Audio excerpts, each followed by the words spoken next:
Hey, what's going on, everyone? Ruben Snow here. Today, what I want to talk about is 11 ways to handle a long-distance relationship. And the reason why I bring this up today is because recently my girlfriend has left the States to go to school overseas. And while she's gone, in a few weeks, I myself will be leaving to work in China for a year. That means almost a year without being in physical contact with my significant other. And a lot of people ask, well, how you gonna do it, Ruben? How you gonna do it? How you gonna do it? How you gonna deal with it? Are you guys gonna break up for a year, come back together? Are you guys just gonna break up, or are you guys gonna try it out and see what happens? Well, we chose to try it out and see what happens because of the investment we've put into each other and the relationship. So this is what we've decided. And it wasn't easy. Obviously, it's a very tough decision, especially when you get so used to seeing each other every other day, you know. But thankfully, we live in the 21st century, and we live at a time where technology can help so much, and it can push you forward, and not push you forward, but it can help you maintain the relationship. But there are still a few issues when dealing with a long distance relationship, and it's why long distance relationships never last. Now, we're lucky enough that it's only going to be a year, and a year is not too long. It's not like, you know, she works in another country, I work in the States or something, or vice versa, where it's going to be like that for as long as I'm with a said company. So I'm going to give you some tips in case you ever have to deal with that in the future with your significant other. Because one thing I'm going to tell you is, no matter who you with, if you have an opportunity to travel and you love to travel, take it. Because remember, as I've said before, and maybe I sound like a broken record, a relationship is three parts. There's you as an individual, him as an individual, and then the relationship itself, where it's you guys together, a unit, a team. But remember, you always have to satisfy yourself first before you're able to even satisfy the relationship. Because if you're not in the proper headspace and you're not doing too well, you have to fix that in order for your relationship to strive and to prosper and grow. You need to grow and prosper yourself. So here are the 11 tips. And one thing we did was, what we are going to do was have plans to see each other. So when I leave to China to work, I'm going to see if I can get some time off to go see her while she's in Australia till June. So I'm probably going to see her between April and May. And of course, I told her as well, a few months after, when she has, you know, a break from school, we can chip in for the plane ticket for her to come see me. Because the plane ticket, yes, is expensive, but I'm willing to save up some money and, you know, just let her come at least for a week, hopefully 2 weeks, whatever is best and what works for her and me as well, so she can see China and she can see me, and we can explore and have something to look forward to keep the relationship going. And also having plans for what we're gonna do when we finally come back. When I get back from China, she gets back from Australia, and we're together again physically. You know, we have plans to probably start looking to move in together. We have plans to probably move out of the state. We have plans for her to finish school. Maybe we might travel for a little while and, you know, maybe work, or we have plans to do different things when we get back. And that's an ongoing process because it's just started. She's only left 2 weeks ago. 2, find quirky ways to entertain each other. Luckily, she has the ability to use Snapchat over there. So I do things on Snapchat to make her laugh. She sends me pictures of what's going on in Melbourne.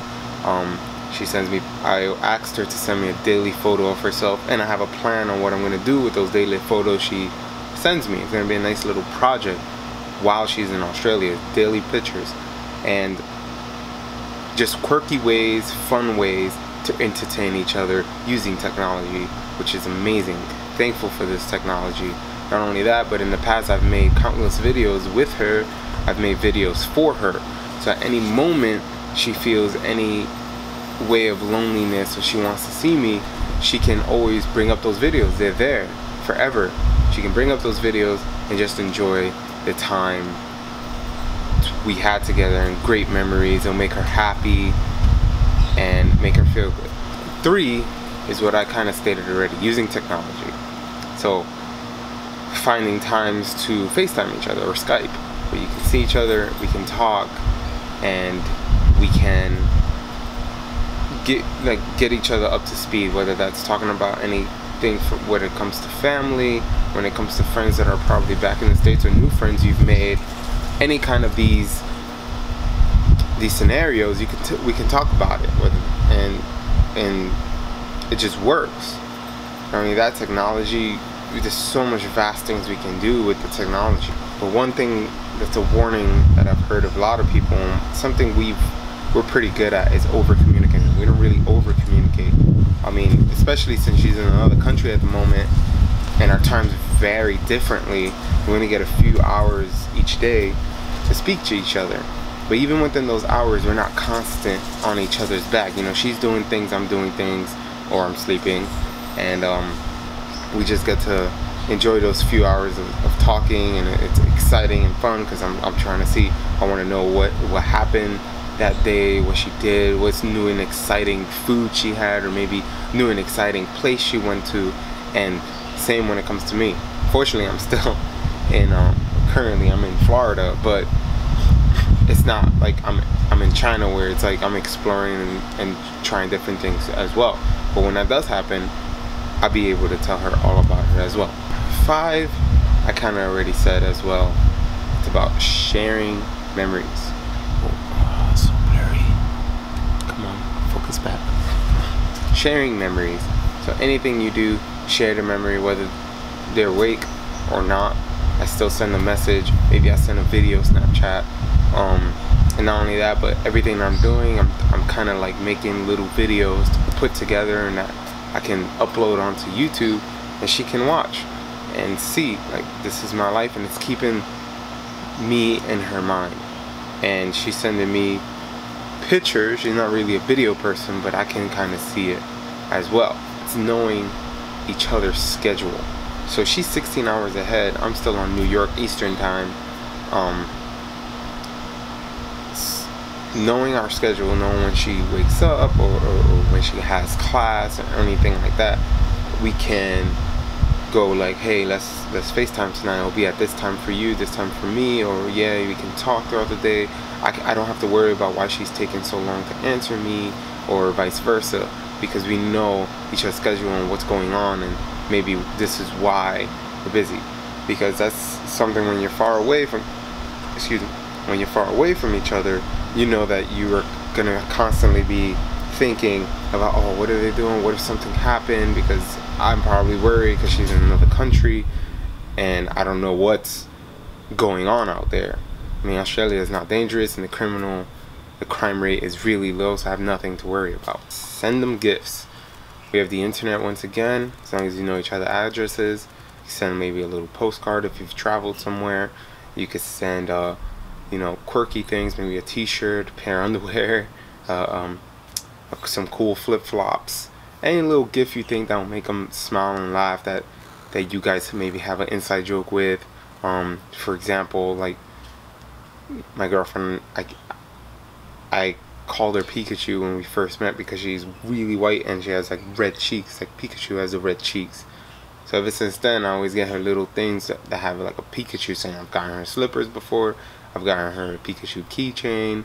So any of these little quirky things you can do when whatever you guys have in common, or like a joke you guys, an ongoing joke you guys have, you can just send it and it'll make them smile and laugh. And once again, it'll keep the relationship from going into that downward spiral. You want to keep it going up and keep it fun. And one thing I've seen before, tons of like vloggers I watch or videos I've seen on Facebook, like viral videos of these guys who or girls who go see their significant other and surprise them. Whether their significant other is maybe teaching in another country, they're going to school in another country, or their work has sent them to another country for a few months. They surprise them. They have some time off, they go and they surprise them without them knowing. Usually they get help from like her friends or his friends, like on download. That's why social media is amazing, because you can contact these people and tell them to help you out in surprising your significant other. That's probably one of the greatest gifts you can give them, especially if it's around a specific holiday, Valentine's Day, their birthday, Christmas. Avoid or be cautious in tough situations. And what I mean by that is any tough situation where you're tempted to do something rash. So, and I got close because this is super serious. No matter how comfortable you are in a relationship, jealousy is a real thing. Not only that, it's really hard when it comes to things like context and where you're at and who you with. These are a lot of things that can undermine you and make you do something you didn't think you could do. Because remember, our logical brain is the second brain. Our first brain is the reptilian brain. We always listen to reptilian brain before we even listen to the logical brain. So reptilian, if something feels good, it looks good, you're probably gonna go after it. In this case, going to a club, you might not be with your girlfriend, you might think, or your boyfriend, and you might think, no, I won't do anything. But then you meet someone very charming and good looking, your type, they're saying the right things, they're doing the right things. And depending on what kind of friends you have, if you have friends that are single, it's gonna be hard, because usually, sometimes they'll protect you if they know your significant other is very good, and they're like, yo, don't mess that up, man. She or he is really good to you, and if you do this, you're gonna either regret it, and then you can hide it for them, but that's gonna eat you up inside. So you have to tell them, and you don't want to put yourself in that situation. If you know you have great willpower, fine, do it. But if you know yourself and maybe you're the type to possibly do something rash, because we're not perfect, we're all human, get out of that situation. Take yourself out of the situation immediately. Drinking is another thing that can push it forward. Drinking too much can lead to it. Not a lot of us have willpower of iron. A lot of us, our willpower sucks ass. So us saying no to a situation like that is really hard, especially if you're a man. It's really hard. If a girl is throwing herself at you, it's much harder for us as men to learn the art of getting women. If a woman's throwing herself at you, a lot of men will not say no to that. So it's good to fix this, and not put yourself in that situation. Or be cautious, be very cautious. Understand the way our brains work, understand the way other people work, understand the nightlife. Be honest. Anything you do, even if you went out one night and you felt tempted to do something, be honest about it. Say, hey, I had this feeling the other day, but I stopped myself. It will show you have that power, that will to stop yourself, and your significant other will respect you for it. Yes, it might hurt them, like, wow, but remember, it's human for you to feel tempted by other people. It's human for you to want, at a moment of weakness, of you wanting to probably do something, because we all want that. We all want to feel, and if your significant other, the one you hold close, and you haven't touched each other in a while, you haven't had sex in a while, it's been a few months maybe, you're gonna be very, very tempted to do things, and you want to be honest about those feelings with your significant other, so you guys can work through it together. Because remember, there's you, there's them, and there's the relationship. You want to cater to that. This long distance thing is kind of a blessing in disguise, because it can build you up, and if you guys fight through it, it can do amazing things to your relationship in the future. And I've talked about this in other videos, where you build after you go through the phase of passionate love, you go to the companion love, and that's kind of like the ultimate form of love. You want to reach that part, And this is one way to reaching that part much faster, and you guys know that where you stand and where you want to be in the future, and you have respect for each other and you value each other, and you guys will just kill it at life together, not only as individuals but as a unit. You want to stay positive. Positivity is everything. You cannot do this without having a positive mind, knowing that it will work out. You have to stay positive. Yes, you want to be real. You want to have your worst case scenario. What will happen if this person cheats, or you cheat, or you decide that you don't want to do it anymore? What's going to happen? You always have those plans ahead. Yes, of course. You don't have those realistic plans. But even then, you want to stay as positive as possible. If you truly love this person, if you truly want to stay with this person, you have patience. You will look past it. You will fight that part of your brain, because it's just you wanting that. It's just instant gratification. Like, you're not getting that anymore. This is completely delayed. This is taking a while. I got lucky with just a year of not seeing my significant other, but some people have to do it for multiple years. Some people have to do it for probably 5+ years. You don't know. But eventually they figure out how to do it. They figure, maybe we could do this. If they make good enough money, they can definitely see each other more often, because they can afford to fly back and forth. But if they do not have the money like that, that's kind of what this video is for those people who don't have money to constantly be traveling back and forth, because they don't, or they don't have the freedom. They can have the money, but they don't have the freedom. The job stops them. This is to help them. But of course, if you have any questions, I can definitely help. I'm doing a lot of research on this. Me and my significant other have done tons of research on this, because we knew we were getting ourselves in this. A year is not a lot of time, but we're learning as we go. So stay positive, stay strong, and you will persevere. If you want to live together, first you have to know how to live apart. It's a powerful quote right there. Why? Because it's hard enough to live together. You've probably seen parents, friends, all these people that live with their girlfriends, their wives and everything, and they can't deal with it. They always talk about it. They always complain or anything like that. But if you could learn to live apart, and you learn yourself very well, whether that's through travel, whether that's through self-development, any which way you learn more about yourself, it'll push you.